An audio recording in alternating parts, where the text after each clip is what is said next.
Jadi di data harusnya karena yang ada di data dari pagi.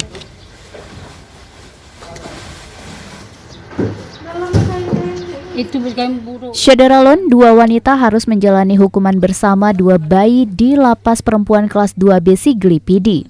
Satu wanita bernama Rini, 27 tahun, warga Takengon, tersandung perkara narkoba dengan hukuman 4,5 tahun penjara. Rini turut membawa bayinya berumur 4 bulan yang masih menyusui. Sementara Nurmala, 32 tahun, asal Idi, bersama bayinya berusia 7 bulan, menjalani hukuman 6 tahun penjara dalam perkara narkoba.